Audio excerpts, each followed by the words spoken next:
La ilaha illallah Muhammadun Rasul. Bismillahirrahmanirrahim. Assalamualaikum warahmatullahi wabarakatuh. Innal hamdalillah nahmadu wa nasta'inu wa nastaghfiruh.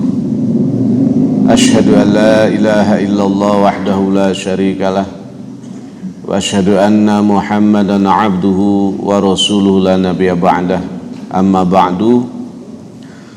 Bapak-bapak jamaah sholat subuh yang dirahmati Allah, bersyukur kembali kita panjatkan kehadirat Allah. Alhamdulillah, pada subuh hari ini kita masih dapat sama-sama melaksanakan beragam aktivitas, ya, dari mulai mungkin sebelum subuh bahkan kita sudah beraktivitas, kemudian sholat subuh dan kita lanjut dengan taklim.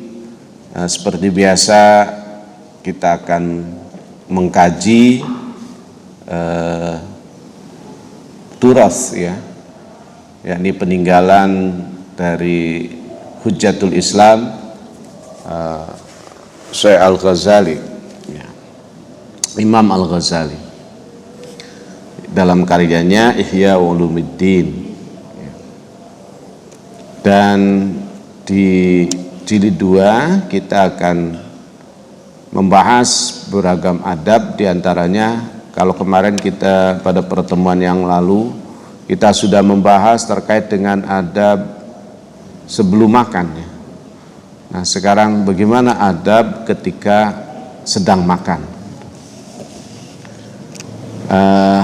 Yang pertama kata Imam Al-Ghazali, wa huwa ayyabda'a bi bismillahi fi awwalihi wa bilhamdulillahi fi akhirih. Jadi sebelum makan kita membaca bismillah, bismillah, dan setelah makan alhamdulillah. Dan ini sebenarnya kan sesuai dengan hadis Nabi, ya Pak, bahwa segala sesuatu yang bernilai positif itu harus diawali dengan bacaan bismillahirrahmanirrahim, ya. Karena kalau tidak, fahuwa aqta, akan terputus keberkahannya.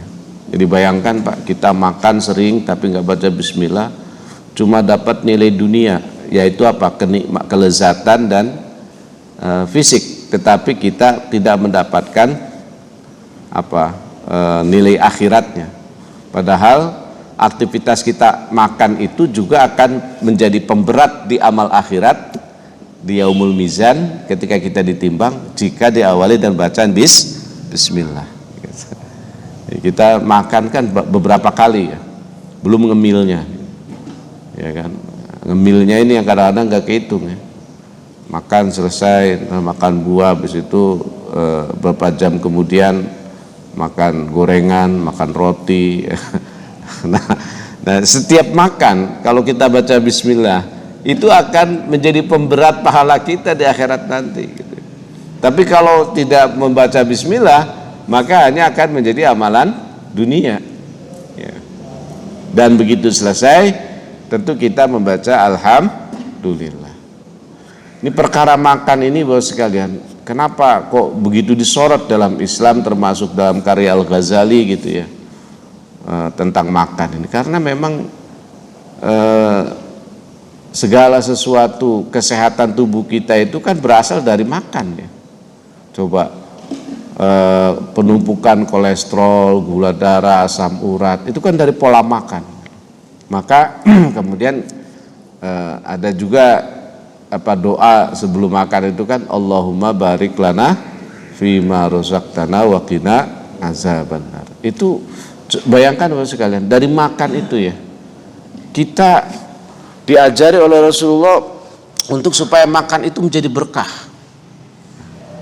Fima razaqtana, ya Allah, berkahi apa-apa yang telah Engkau rizkikan kepada kami. Jadi kita minta kepada Allah, mohon kepada Allah agar rezeki yang kita makan pada saat kita makan itu menjadi berkah. Kan kalau keberkahan itu dijelaskan misalnya izdiyadul khair, yakni bertambahnya nilai kebaikan. Ya. Makanya rezeki kalau berkah walaupun sedikit panjang dan berdampak kepada hari akhirat. Tapi kalau tidak berkah walaupun banyak, itu hanya sebatas di dunia, bahkan kadang-kadang di dunia pun ia tidak tidak selesai gitu ya, sampai pensiun itu kurang gitu. Tidak sampai pensiun sudah habis. Kenapa? Karena disita KPK, ya kan, disita macam-macam ya.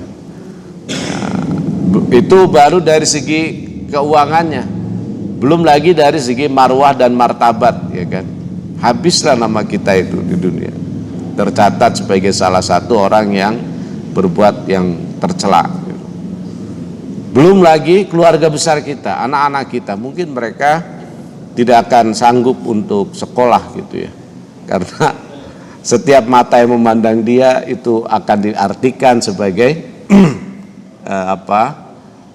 orang yang mengolok-olok lah gitu. Ternyata bapak lu koruptor ya, gitu, misalkan begitu ya. Tapi memang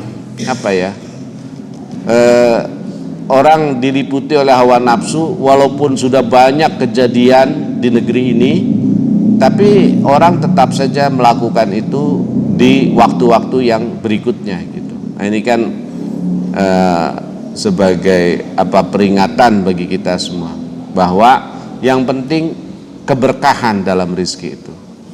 Ya, yang hari ini kita dapat misalnya sekian rupiah, kalau itu berkah maka itu akan menjadi sesuatu yang panjang dan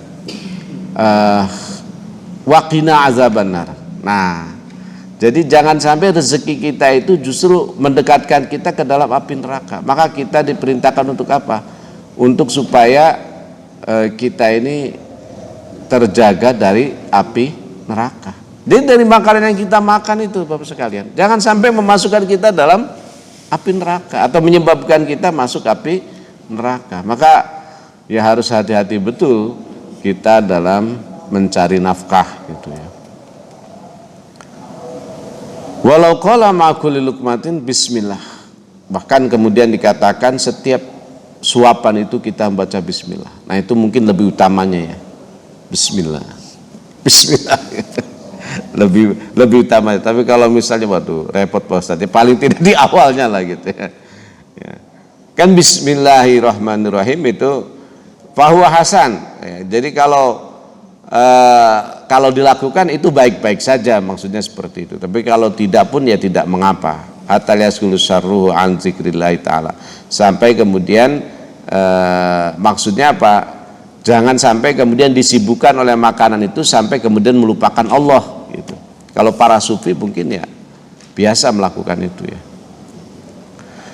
Kemudian wa yaqulu ma'lumatil ula, kemudian dikatakan bahwa pada suapan pertama bacanya bismillah. Wa masaniyah, pada suapan ketiga bismillahirrahman. Wa ma'asalisa bismillahirrahmanirrahim. Tapi ini memang pendapat-pendapat ini ya tidak dijelaskan sumbernya gitu. Tidak dijelaskan sumbernya dari mana. Maka ya saya kira karena sumbernya tidak dijelaskan dari mana, ya tidak diamalkan juga tidak apa-apa gitu. Kecuali kalau misalnya wah ini hadis berdasarkan Imam Bukhari, Imam Muslim atau Imam Ahmad dan disahihkan oleh siapa gitu. Ya kita mengikuti itu beribadah gitu ya. Tapi kalau tidak ada sumbernya ya kita tidak perlu juga mengamalkannya. Ini poinnya teman-teman Bapak-bapak sekalian ya, bahwa kita dianjurkan untuk membaca bismillahirrahmanirrahim. Wa yajharu bihi, dan membaca bismillah Pak, dan Allahumma barik lana terus tentu saja itu dianjurkan untuk keras bacanya. Bacanya itu bukan teriak ya, tapi terdengar gitu oleh orang sekitar kita.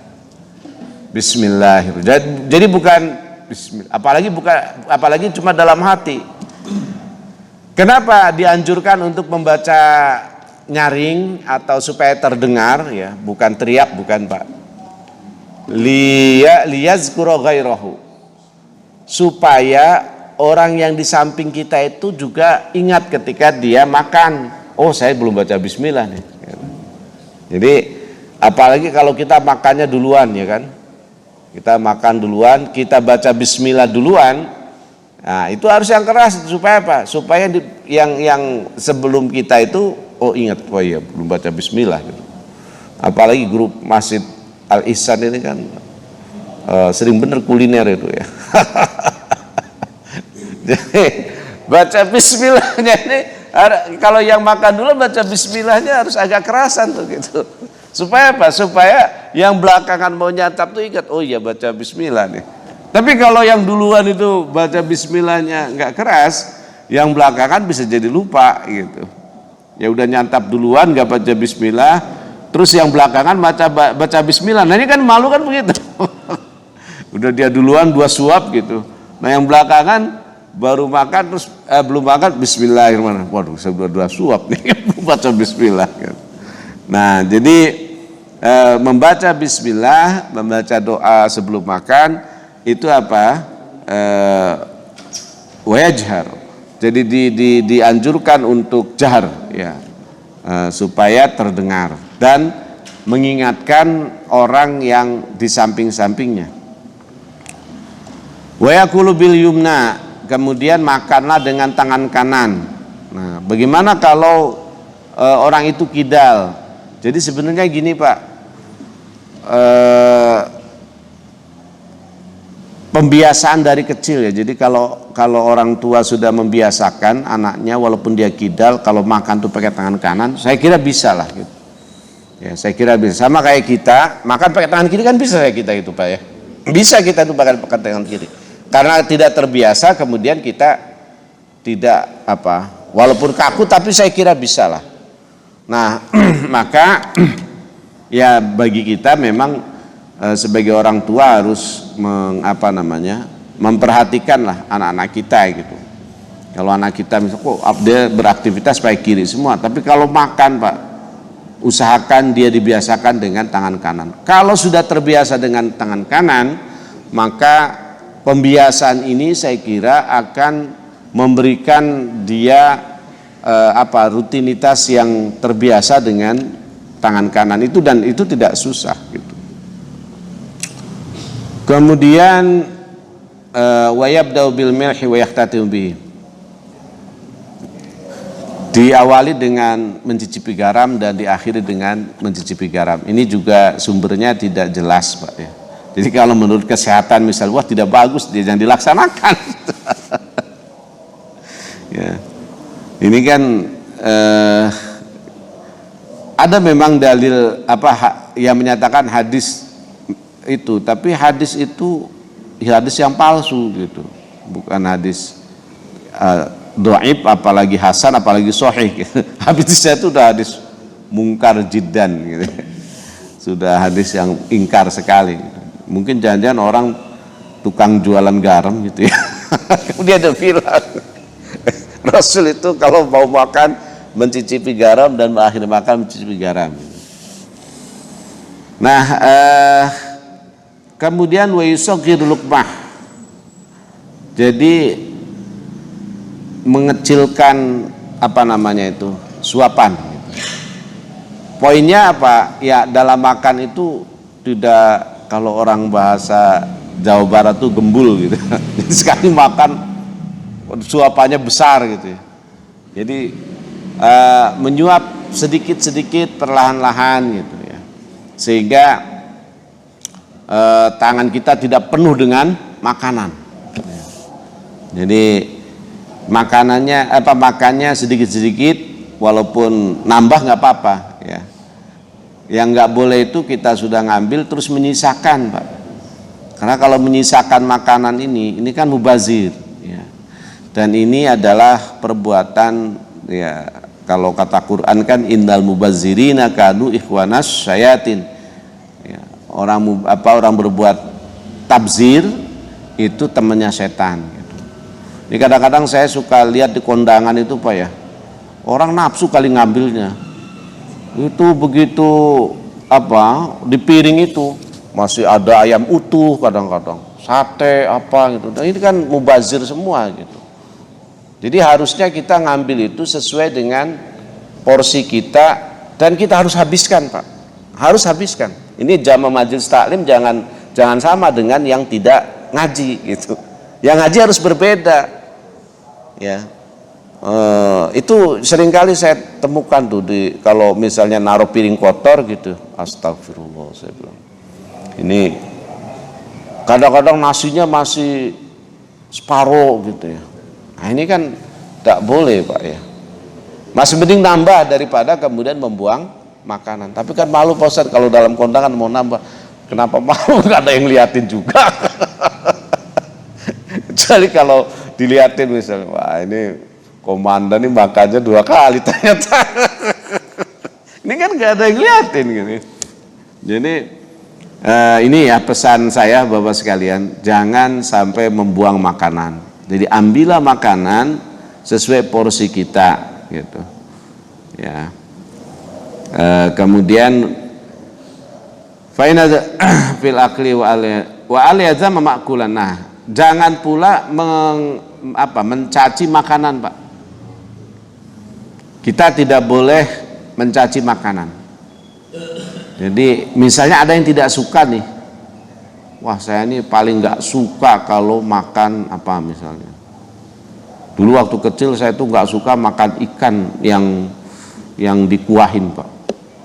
Tapi setelah nikah sama orang Bangka lama-lama suka juga. Jadi makanan yang tidak kita suka jangan kita caci gitu. Ya. Karena sallallahu alaihi wasallam la ya'ibu ma'kulan kana idza ajaba akalu wa illa tarakahu. Ini Rasul itu bahwa kalau ngelihat makanan Pak, kalau beliau suka beliau makan. Tapi kalau beliau tidak suka maka beliau tinggalkan. Artinya beliau tidak memakannya. Jadi tidak kemudian mencacinya gitu ya. Nah, hadisnya muttafaqun alaih. Berarti ini kan hadis sudah sangat sahih kalau muttafaqun alaih. Hadis riwayat Bukhari Muslim. Kemudian wa yakula mimma yalihi, dan makan yang dekat dengan kita. Jadi kalau ada makanan yang dekat dengan kita, ya. Kalau yang agak jauh, apalagi kalau misalnya sampai sebelah sana gitu ya. Ya, kita jangan kemudian merepotkan orang-orang di samping kita. Tolong dong itu tuh ambil. Kalau enggak kita datangi gitu ya. Kecuali kalau orang itu menawarkan, oh boleh deh gitu ya. Tapi kalau orang itu enggak menawarkan, ya mungkin rezeki kita di situ gitu kan. Jadi jangan salah cari tempat duduk makanya Pak. Harus yang strategis. Kalau makanan itu tentu saja banyak dan lebar gitu ya. Tapi kalau semuanya di piring, ya itu lebih bagus lah gitu. Kemudian jangan makan min dauratul qus'ah, dari tengah-tengah gitu. Artinya pokoknya yang paling dekat lah gitu ya. Kita ambil yang paling dekat dulu gitu.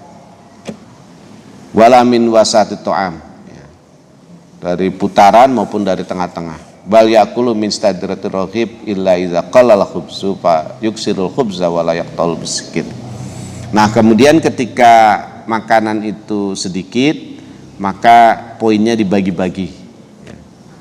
Jadi jangan sampai kemudian karena makanannya sedikit kemudian tidak dibagi-bagi, tapi dibagi-bagi supaya orang yang banyak itu juga kebagian juga gitu. Nah, kemudian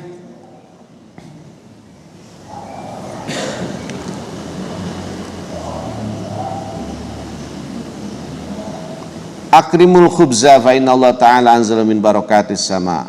Kan kalau di kita kan nasi Pak ya. Kalau di sana itu al khubza itu roti lah gitu. Gandum gitu kan, berasal dari gandum. Itu muliakan, kata Nabi, muliakan. Ya, karena Allah memberikan keberkahan dari langit lewat makanan yang kita makan itu. Ya, jadi jangan sampai kemudian kita, ini hadisnya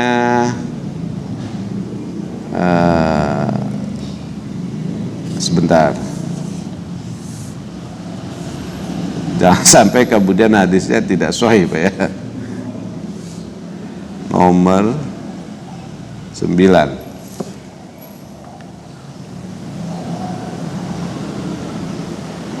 Akhrajahu Muslim, berarti hadis sahih Pak ya, yang diriwayatkan oleh Imam Muslim. Nah kemudian idza waqatil luqmah ahadukum falyakhudha wal yamut makana bi min adza wala yadha ila syaiton syaiton. Apabila makanan itu jatuh maka ambillah. Nah tapi lihat hadisnya ini statusnya apa nih? Ini kan seakan-akan tidak sesuai dengan apa ya, nilai kesehatan gitu. Hadis anta yu'anin nafud fit hadis idza waqatil luqmah hatta asabiahu fa inna la yadri. Hadisnya sahih juga Pak ya, jadi kalau baru jatuh lah ya, baru jatuh gitu, apalagi tapi kalau sudah jatuhnya ke kotoran ya jangan ya.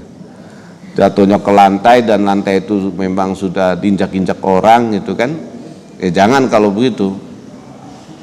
Kemudian walaida ali syaiton. Nah ini kan Pak, ini hadisnya sahih tadi yang saya katakan tadi, jangan kemudian kita itu meninggalkan makanan.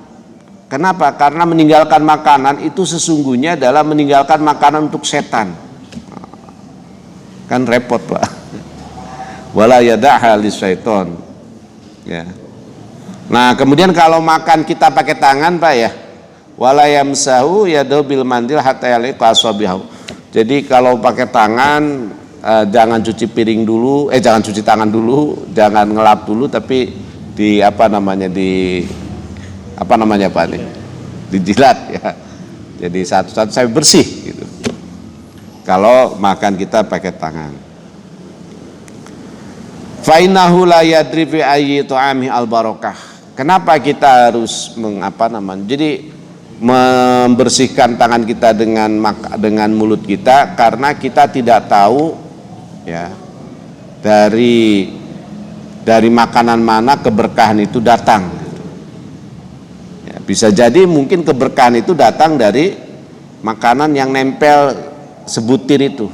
Dan piring pun harus bersih gitu ya. Piring itu jangan sampai kemudian masih ada tersisa walaupun satu butir nasi. Ya. Makanya tadi saya bilang masukkan ke dalam piring kita sesuatu yang memang kita akan makan, dan jangan kemudian memasukkan sesuatu yang kayaknya saya kurang suka deh gitu. Cuma karena orang-orang pada ngambil kita mengambil juga, ngambilnya dikit aja kalau mau nyicipin kan gitu, jangan banyak-banyak, jangan kemudian tersisa gitu. Nah kemudian wala yanfahu fit ta'am al-har, jangan meniup makanan yang panas, tapi apa, bal yasbiru ila ayusahila akaluhu, tapi bersabarlah sampai kemudian ia bisa dimakan. Jadi jangan karena udah nggak sabar ya kan ditiup-tiup. Tapi kata Imam Al-Ghazali, biarkan dulu saja sampai kemudian kita tidak merasakan panas gitu. Jangan kemudian ditiup. Ini makan gorengan ditiup gitu kan. Jadi biarkan saja dulu. Waduh Pak Ustadz, kalau dibiarin dulu habis itu. Ya ambil dulu tapi ditaruh di piring, jangan dimakan dulu gitu. Kalau takut kehabisan. Dan tentu saja Mas sekalian ya, kalau memang orangnya banyak, memang kita juga walaupun suka nggak boleh ngambil banyak-banyak gitu. Kalau orangnya banyak, kecuali kalau orangnya sedikit, orang sudah pada kenyang gitu kan. Tapi kalau orangnya banyak, ya ambillah mungkin satu saja gitu ya. Jangan ngambil 3 gitu. giliran yang terakhir nggak dapat. Karena sudah dihitung kira-kira orang yang hadir 20, ditaruh semuanya 20-20 kan. Nah, kemudian ada yang ngambil 3, ya sudah wassalam yang paling belakang itu, cuma dapat kuahnya doang jajan. Jadi itu Pak ya, artinya poinnya apa? Jangan sampai meniup makanan gitu. Tapi bal yasbiru. Tapi bersabarlah ila ayyashala akaluhu, sampai kemudian ya artinya tidak panas lagi lah ya. Kemudian wa yakulu minat tamar witron, dan makan kurma itu ganjil gitu ya. Sab'an 7. Ini maksudnya kalau makannya kurma Pak ya. Sab'an 7. Kalau nggak cukup 7, ihda asyarah 11. Kalau tidak cukup juga wa'au ihda wa isrin 21. Ya, kalau makannya cuma kurma, nggak makan yang lain, ya bisa jadi kita makannya 21. Jadi dihitung Pak, 21. Au matafaqo, atau lebih dari itu. Artinya sesuai kecukupan kita lah gitu ya. Kalau kita cukupnya 11 ya. Tapi kalau nggak cukup ya sudah tingkatkan 21. Waduh, nggak cukup nih, ya 101 barangkali gitu ya. Wala yajma'u baina tamar wa nawafi tabaqin wala yajma'u fi kafihi ya. Kemudian kurma dan biji kacang jangan dicampur gitu ya, makannya itu jangan dicampur. Kemudian wa alayyaturka bastarzalahu minat ta'am wa yatrufil qus'ah. Nah, jangan meninggalkan makanan, tadi saya kira ini malah diperjelas lagi nih ya. Jangan meninggalkan makanan di tempat ya, di piring lah atau di nampan gitu ya. Kemudian wala yuksirus syarab fi asna'it ta'am. Jangan banyak minum di tengah-tengah makan. Artinya lagi makan minum gitu. Ya. Bagusnya sih ya minum dulu sebelum makan ya kan. Ya, terus kemudian baru makan. Habis itu minum lagi. Tapi ada yang nggak tahu itu postingan bener apa enggak itu. Ini kan harus di cross check juga. Kalau yang ada dokter di sini mungkin bisa menjelaskan tuh. Katanya kalau baru habis makan kita itu jangan minum gitu. Kalau baru habis makan gitu. Tapi saya nggak tahu bener apa enggaknya itu.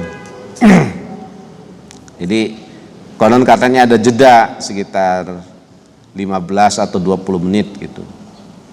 Ya, setelah makan baru minum gitu.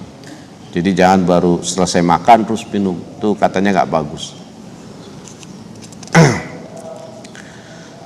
Nah, kemudian wa amma syarab. Adapun ketika minum, fadabu ayyahudal qaza bin yaminihi. Ambil cangkir atau gelas itu dengan tangan kanan ya. Kemudian wa yaqulu bismillah ya. Wa yashrabuhu massan la'iban, dan kemudian minum dengan pelan-pelan Pak. Jadi minumnya jangan klok.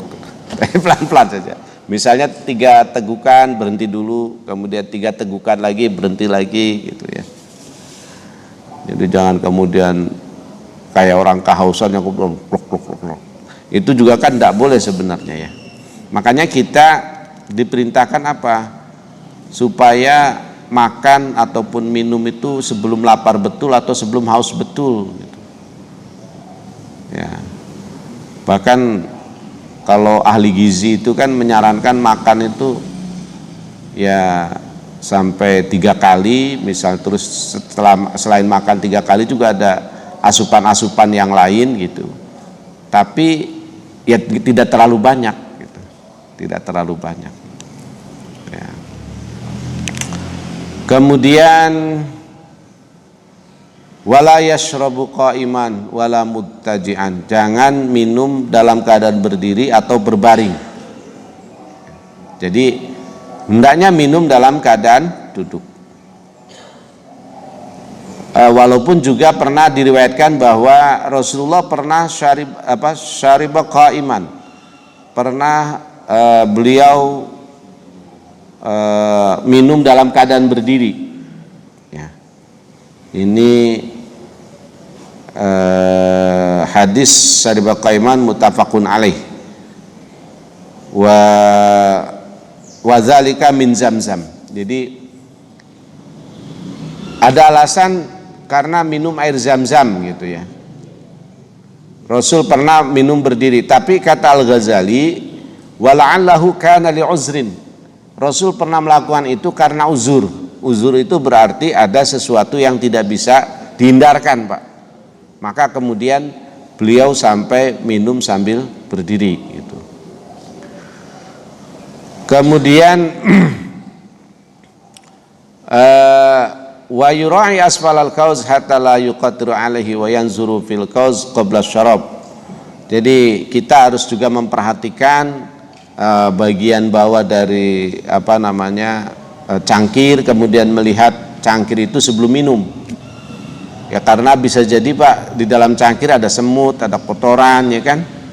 Kemudian diperhatikan dulu gitu. Wala yatajassu wala yatanafas fil qaus, dan kemudian ketika minum jangan bernafas.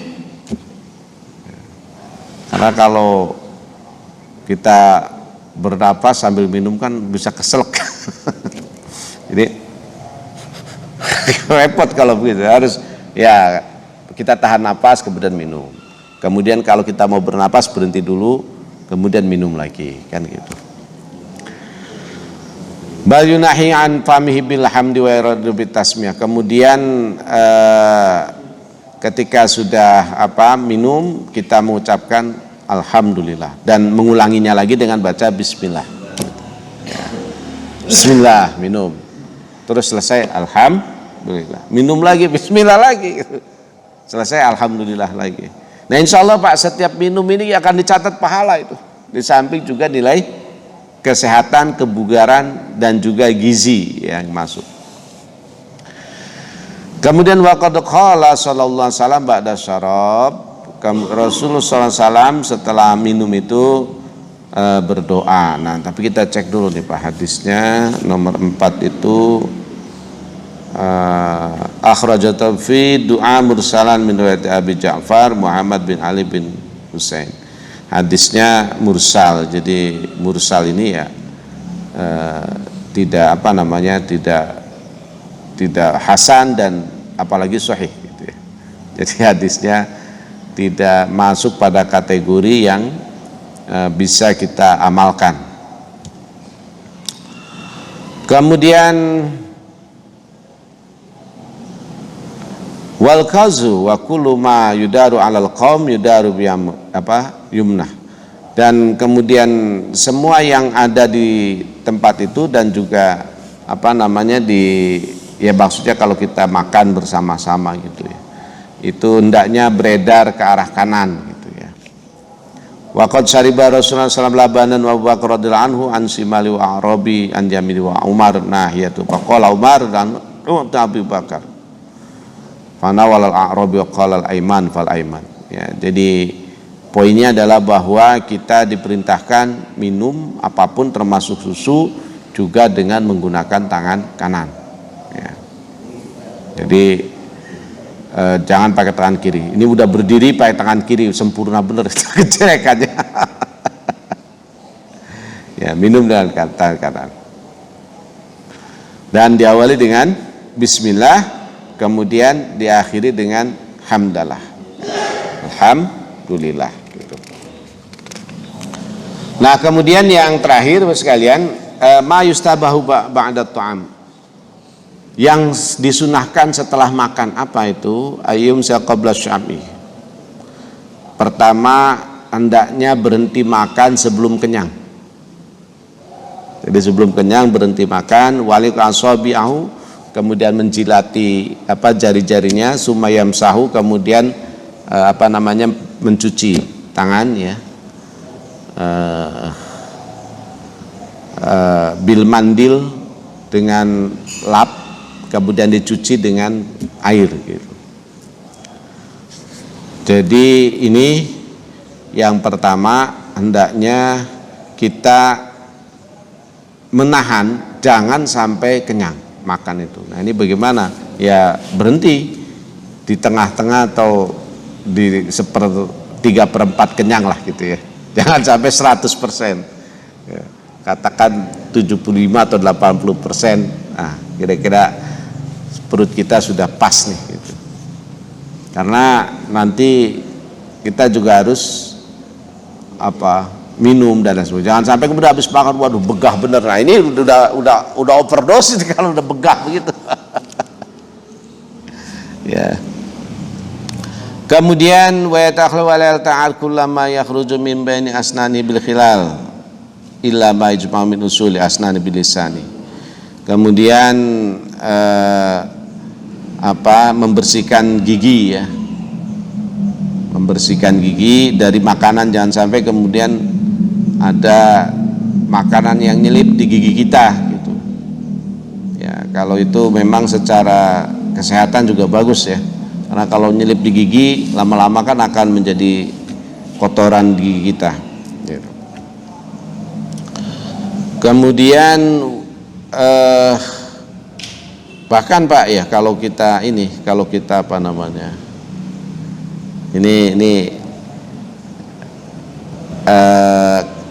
tidak semua orang bisa memang wayulaikul qus'ata. Jadi kita menjilati piring gitu. Wayasrobu ma'aha, dan kalau masih ada kuah di situ kemudian diminum ya, kuahnya gitu. Jangan sampai kemudian kuahnya itu dibawa ke tempat cucian piring gitu. Nah, tapi tidak semua orang bisa ya menjilati seperti itu gitu. Nah, tapi kita lihat hadisnya. Mana ikul wagosa wasolma karena, tapi nggak ada dalil pastinya ini Pak. Jadi tidak perlu dilaksanakan pun tidak apa-apa saya kira ya. Kemudian qala ta'ala kulu min thayyibati ma razaqnakum washkurullah. Makanlah dari yang baik-baik yang kami rizkikan dan bersyukurlah kepada Allah. Wa mahma akala halalan qala alhamdulillahilladzi bi ni'mati tatimmus shalawat tanzilul barakat. Dan apabila yang kita makan itu betul-betul adalah yang halal gitu, maka kita ucapkan alhamdulillahilladzi bi ni'mati tatimmus shalihat wa tanzilul barakat. Dengan segala puji bagi Allah yang dengan nikmatnya maka sempurnalah sebuah kebaikan dan turunlah keberkahan. Allahumma at'amna thayyiban wa asta'malna shalihan. Ya Allah, Engkau telah memberikan makan kami kepada yang baik dan mengamalkan yang saleh. Wa innaka la subhat. Tapi kalau kita makan yang subhat Pak, misalnya bapak-bapak ke luar negeri gitu ya, kemudian makanannya sih memang ayam yang kita makan gitu, tapi ini nggak jelas ini halal apa ndaknya gitu ya. Nah, maka kemudian dianjurkan berdoa, alhamdulillah ala kulli halin, Allahumma la taj'alhu quwwatan lana ala ma'siyatika. Segala puji bagi Allah dalam kondisi apapun, ya Allah jangan jadikan makanan yang kami makan itu sebagai kekuatan untuk berbuat maksiat kepadamu. Ya, gitu. Itu kalau makanan kita makan adalah makanan yang subhat. Ya kan kita kalau di negara-negara non muslim yang tidak ada halal foodnya kan bingung juga itu. Makanan halal apa enggak gitu. Kecuali kalau memang di situ ada restoran halal food gitu, atau kalau ke Thailand itu walaupun negara Thailand itu tapi halal makanannya jelas Pak ya, halal gitu. Jadi ada makanan halal, ada makanan haram. Ya. Kemudian wala yaqumu 'anil maidah hatta tarfa awalan fa in akala ta'amul ghair falyada' lahu walyaqul. Apabila kita makan dengan orang lain Pak ya, maka kemudian jangan kita berdiri sementara yang lainnya masih makan. Ini etika ya, etika gitu. Kalau teman kita masih makan, ya kita jangan berdiri dulu gitu. Kecuali kalau misalnya buru-buru ya, misalnya mau ke kamar mandi itu kan nggak bisa ditahan kalau yang seperti itu. Ya kita izin dulu, maksudnya seperti itu gitu. Kemudian apabila kita dijamu makan Pak, dijamu makan misalnya oleh Ustadz Amin gitu ya.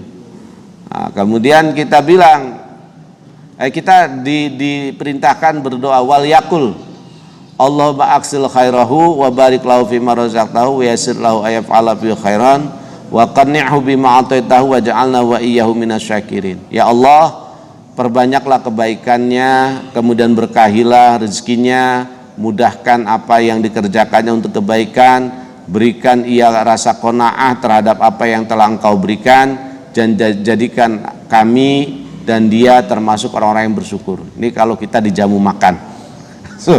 Doanya panjang, saya juga nggak hafal ini. Allahumma aksir khairahu wa barik lahu fi ma razaqtahu wa yassir lahu ayaf'ala fi khairan wa qanni'hu bima ataitahu wa ja'alna wa iyyahu minasyakirin. Ini kalau kita diundang makan gitu ya. Kita doakan gitu. Kemudian wa in aftara inda qaumin, apabila kita berbuka puasa pada suatu kaum atau orang gitu ya. Falyakul, maka hendaknya engkau berkata aftara indakumus shaimun, engkau telah memberi makan atau berbuka orang-orang yang berpuasa, wa akala ta'amakum dan memakan makanan kalian atau ya kalian al-abror ya yang baik, wa shallat alaikumul malaikah, dan mudah-mudahan malaikat memberikan sholawat kepadamu. Ini kalau kita diundang berbuka puasa. Kemudian wal yasul istighfar wal hazan ala ma'akala min subhah. Kalau kita makan itu memang yang subhat, hendaknya banyak istighfar Pak. Jadi setelah makan istighfar. Ini misalnya di negara-negara tadi ya, negara-negara yang non muslim gitu, kita berdoa kemudian setelah makan, setelah baca alhamdulillah kita istighfar, astagfirullah, astagfirullah, astagfirullah. Doanya tadi Pak, doanya Allahumma la taj'alu quwwatan lana ala ma'siyatik. Ya Allah, janganlah engkau jadikan makanan yang aku makan sebagai kekuatan untuk berbuat maksiat kepadamu.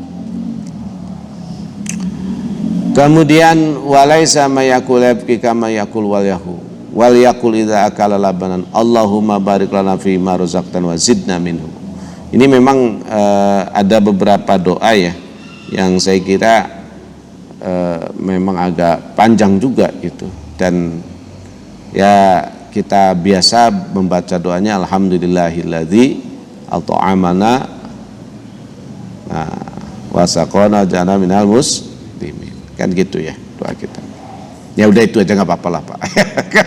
Kalau tambah lagi, waduh, puyeng Pak Ustadz kalau tambah lagi misalnya ya.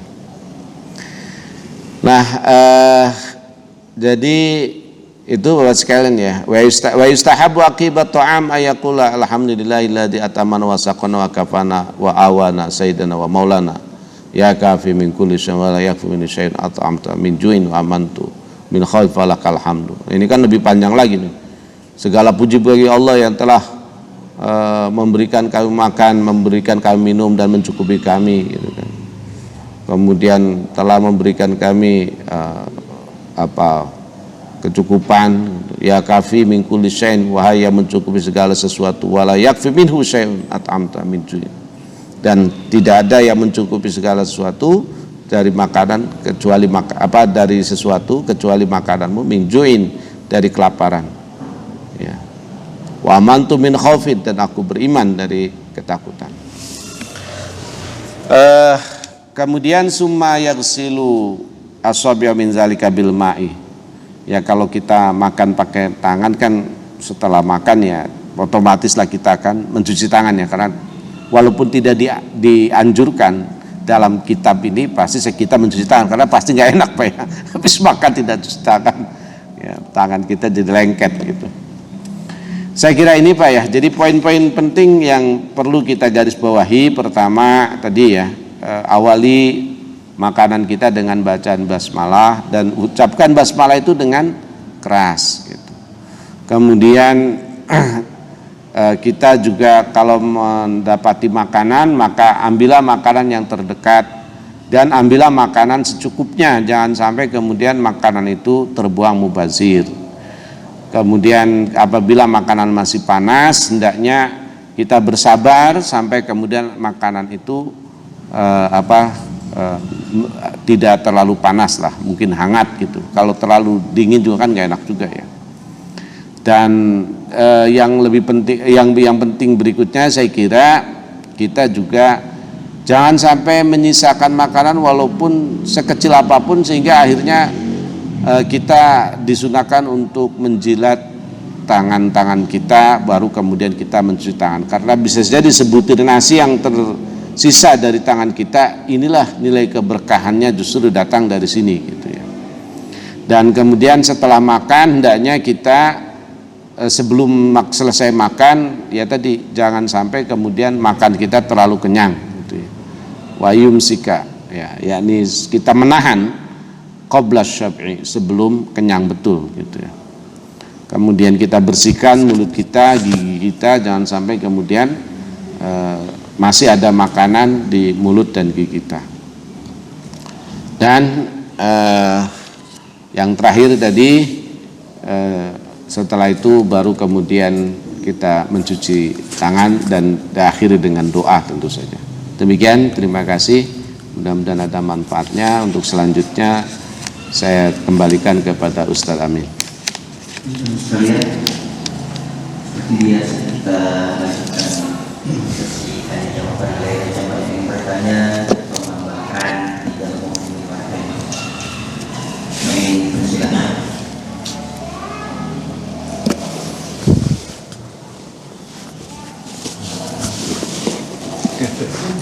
Ya, Pak Dadang, bangga. Assalamualaikum warahmatullahi wabarakatuh. Waalaikumsalam warahmatullahi wabarakatuh. Tadi dikatakan bahwa tentang makanan yang kita makan salah satunya adalah makanan yang memang subhat. Kalau enggak memang kita benar-benar masih remang-remang gitu lah, subhat. Dan juga kan ada makanan yang memang jelas-jelas dari hasil uang yang haram misalkan gitu. Oh, iya. Nah itu apakah hal-hal itu antara subhat dan yang haram perbedaannya bagaimana? Apakah memang akan membuat niatan kita, kalau enggak akan membuat bahwa kita tuh akan mengarah ke perbuatan yang tadi itu Ustaz, mungkin kita ke arah perbuatan yang jelek lah, yang di luar agama itu. Apakah dari makanan itu bisa membuat ke arah situ apakah? Terus dan yang kedua masalah tadi itu kalau kita mau sholat kan kita suka kumur-kumur ya. Terus kalau kumur-kumur gitu kan kadang-kadang mungkin belum bersih. Apakah kalau ada sisa-sisa itu di dalam sholat bagaimana hukumnya Ustaz? Dan apakah yang harus kita lakukan gitu? Itu aja Pak Ustaz. Terima kasih. Assalamualaikum warahmatullahi wabarakatuh. Waalaikumsalam warahmatullahi. Untuk yang pertama Pak, tentu kalau makanan itu berasal dari yang haram, dalam agama tidak ada toleransi, tidak ada doa-doa untuk menghalalkan makanan yang haram itu. Misalnya kita habis tipu orang gitu ya, habis bohongin orang gitu, kemudian kita makan, ya Allah mudah-mudahan makanan hasil bohongin orang ini menjadi berkah. Ya nggak bisa kalau yang begitu. Ya, manabata min haramin fannaru aula bihi. Sesuatu yang berasal dari yang haram maka neraka lebih utama, berhak untuk mendapatkannya. Jadi nggak ada toleransi Pak kalau dari yang haram itu. Kalau yang dari yang haram tidak ada toleransi. Maka memang ya tuntunan kita untuk bagaimana supaya makanan yang kita bawa ini adalah makanan yang betul-betul halal. Pak Din Samsudin itu konon katanya kalau beliau tanda tangan itu waktu beliau masih jadi Dirjen Bina Penta gitu ya, beliau itu selalu bertanya, ini semuanya hasil kerja saya bukan? Ini dari mana saja? Dulu kan masih sistemnya tanda tangan ya, belum pakai transfer gitu. Jadi belum nanya sedetail itu gitu. Baru beliau tanda tangan. Beliau kan dosen itu kan uangnya mungkin nggak banyak, begitu jadi pejabat kan banyak uang macam-macam, uang rapat, uang honor ini, honor itu. Dia akan selalu bertanya, ini uang apa ini? Ini hasil kerja saya semua bukan? Kalau bukan, ya beliau nggak mau tanda tangan dan dikembalikan ke bendahara. Nah, jadi seperti itu Pak. Kalau yang haram memang tidak ada toleransi ya. Tapi kalau yang subhat, memang kan subhat ini walaupun kalau para sufi pasti meninggalkan. Nah, kenapa Imam Al-Ghazali tetap memasukkan itu? Karena tampaknya Ihya Ulumuddin ini kan memang dipublikasi tidak hanya untuk para sufi tapi juga untuk masyarakat umum. Maka kemudian beliau katakan jika mendapati makanan yang subhat maka berdoalah tadi ya. Jangan sampai kemudian wala tajal quwatan fi ma'siyati. Jangan kemudian jadikan makanan yang kita makan itu sebagai kekuatan untuk berbuat maksiat kepada Allah. Nah, subhat itu bisa jadi dari caranya tadi ya. Bisa juga memang tadi makanannya. Misalnya saya contohkan bapak-bapak ke negara-negara yang non muslim, walaupun yang kita makan itu halal, tapi kan proses penyajiannya kita nggak tahu gitu. Tapi daripada kemudian nggak makan menjadi mati, ini kan nggak boleh. Wong kalau sudah lapar itu sampai kemudian yang haram aja bisa jadi boleh, ya kan? Bahkan bukan yang haram, double haram Pak. Contohnya kan bangkai babi. Babi itu tidak jadi bangkai pun, misalnya babi direndang gitu, babi diap, itu tetap haram. Ini sudah bangkai babi, itu kan double haram itu kan. Mangkat bangkai saja itu haram. Misalnya bangkai sapi, walaupun sapi itu halal, tapi kalau sudah jadi bangkai menjadi haram kan. Ya ini bangkai babi gitu. Nah.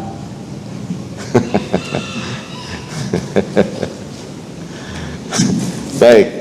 Kemudian ya poinnya itu ya Pak Dadang ya, bahwa yang haram memang tidak ada toleransi. Terus bagaimana Pak kalau misalnya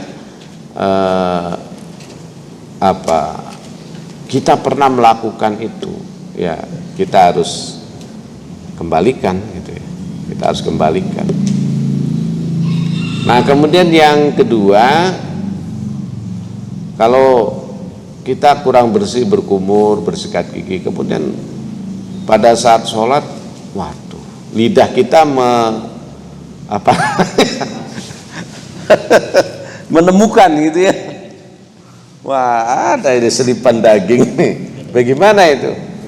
Kalau masih ada, biarin saja Pak. Biarkan saja. Tapi kalau sudah tercongkel dan sudah lebih baik kita keluarin. Karena kalau kita makan itu berarti batal sholat kita. Itulah yang dimaksud dengan batalnya sholat itu adalah makan. Bukan berarti lagi sholat makan, bukan. Tetapi ada yang terselip kemudian kita makan. Itu yang menjadi batal. Gitu ya. Tapi kalau masih ada ya biarin saja. Misalnya masih coba gigi itu lidah kita itu cuma mendeteksi ya, ada di gigi tapi tidak kita keluarkan. Itu enggak masalah. Yang masalah adalah apabila makanan itu kita makan gitu. Oh, lumayan nih rendang kita makan tapi lagi sholat ya nggak boleh gitu. Tapi kalau sudah keluar dari gigi ya dikeluarkan pelan-pelan, misalnya gini gitu. Cuma kan itu juga repot juga sih sebenarnya, sebaiknya dibiarkan saja kalau belum keluar ya.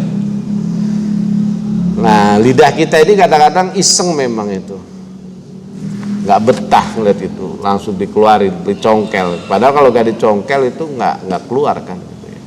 Gitu. Jadi poinnya jangan dimakan apa? Kalau dimakan jadi batal sholat kita, karena batalnya sholat adalah diantaranya memakan makanan dengan sengaja.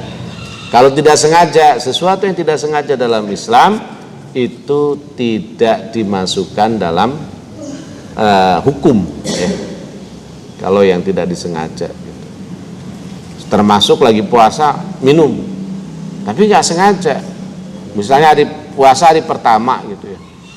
Puasa hari pertama itu kan masih kegiatan-kegiatan sebelum puasa itu masih berlangsung, masih terekam dalam memori kita. Begitu pulang kita minum, itu pun sama, begitu pulang kita minum, astagfirullah kan puasa ya, nggak usah dimuntahin gitu. Biarkan saja, itu adalah rezeki gitu. Saya kira itu Pak Dadang. Bapak-bapak gimana, cukup? Baik, terima kasih, mudah-mudahan ada manfaatnya. Mohon maaf apabila ada kekurangan. Wassalamualaikum warahmatullahi wabarakatuh.